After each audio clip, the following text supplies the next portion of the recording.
The very first thing, there is a pre-worldly existence.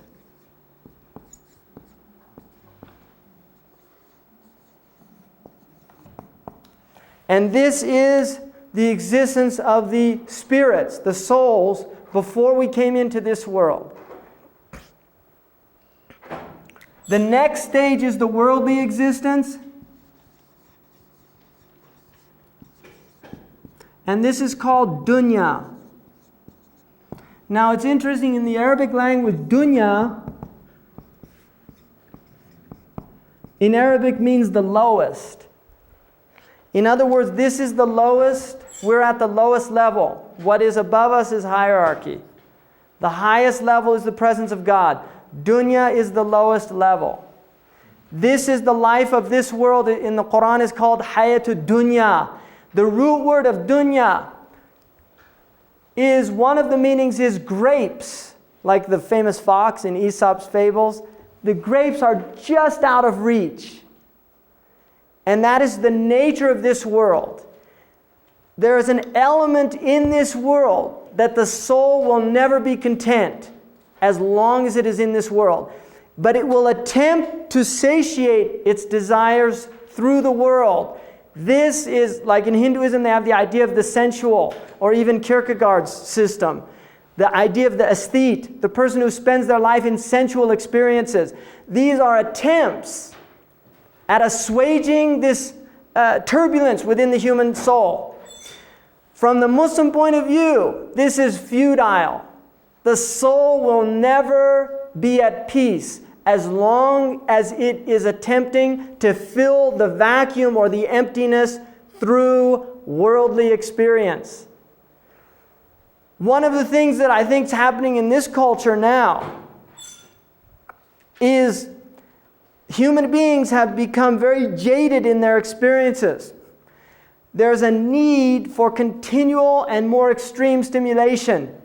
It relates to I think a lot of it relates to the stimulation that people have with television. Murders, violence, sexual stimulation. All of this stimulation is taking place within the brain. MTV is a very, I think, a powerful example of this, of just massive stimulation. What's happening, even I think Sesame Street, which is in a lot of ways seen as a very positive thing, I think for teachers it's a disaster. Because you're competing with entertainment. A child begins to think that, you have to be entertained to learn. There has to be these cartoons coming in and this and that, and it all has to be fast. There's a cartoon of a little boy sitting in front of a forest and asking his father, "What's the plot?" Right? So there's this idea, of really, just this culture has become massive stimulation. Toffler's The Fast World. There's a beautiful film called Pawakatsi? Pawakatsi. Is the second one Pawakatsi? Wonderful film by a local filmmaker. And one of the things that he does in there is he's got the third world in slow motion, right? So you see people like farming in Brazil and things, traditional farming, it's all in slow motion. But then when he switches to America, it's all fast motion. And it's interesting what he's trying, what he's juxtaposing. Like he showed people eating in fast food restaurants really fast, and it's very, very strong to watch it. But the point being is that we are in a hyper-stimulatory state. What happens you reach thresholds, you want more stimulation. Now, there are people now that go out and do things to taste the moment that become very extreme and violent. Gangbangers.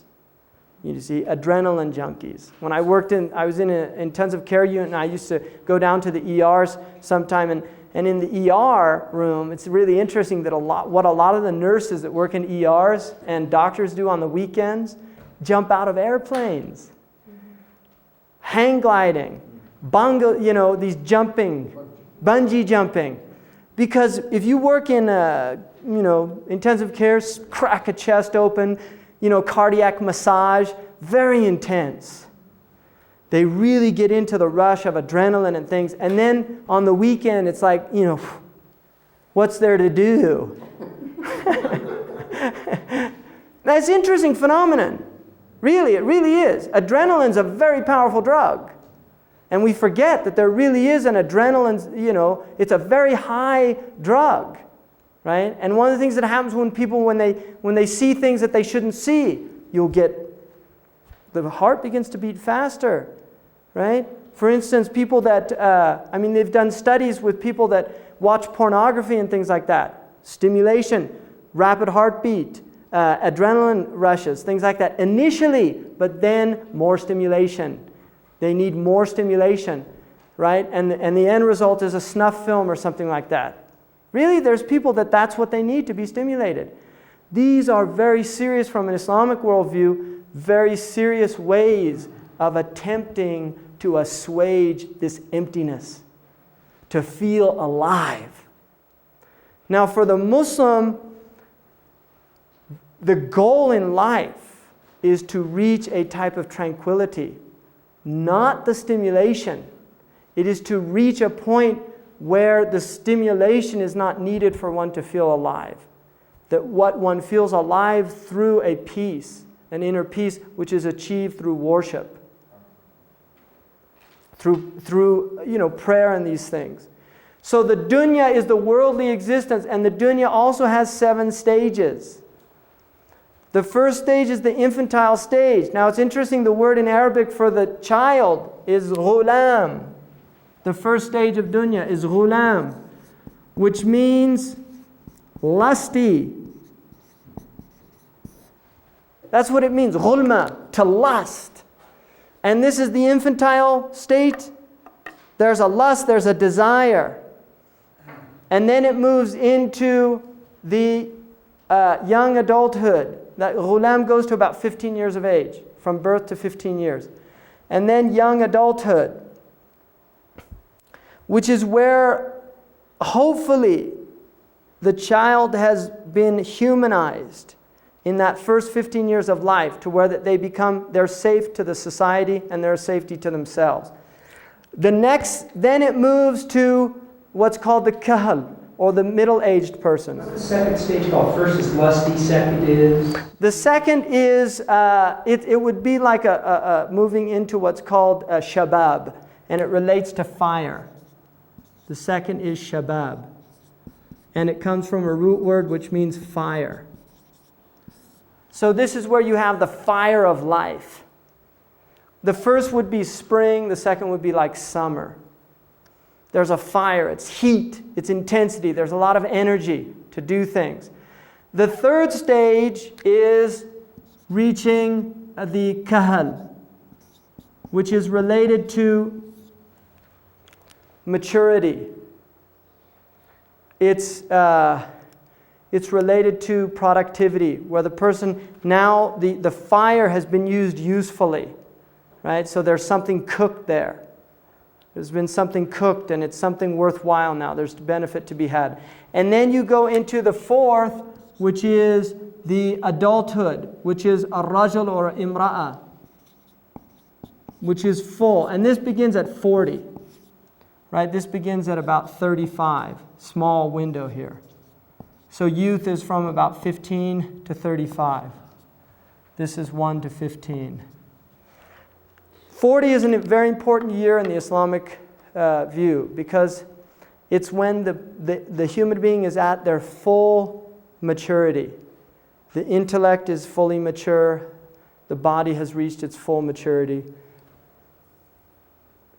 And now, from this point, you go into the fifth one is where you reach at about 60, and you go into what's called the sheikh period, where the person is now like an elder, somebody who they have wisdom, they have a type of presence within the society that is beneficial. How do you spell that? Sheikh, S-H-A-I-K-H.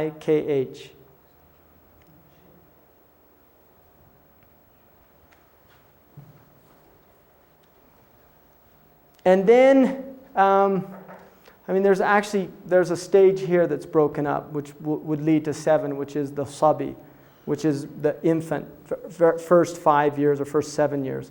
But the last and final stage is called the ajuz. And it's interesting that the male and the female are the same. There's no differentiation. It's a male, the word for ajuz applies to the male and the female. And this is beyond, this is where they've entered like 75, 80 years of age. There's a transcendence of the gender at this point.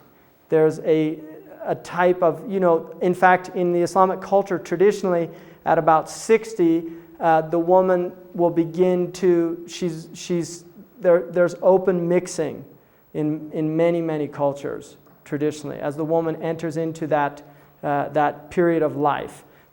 She's considered like, there's a wisdom that she should be present, that she should be in that environment. And then ajuz is that last phase. Now death is the third stage.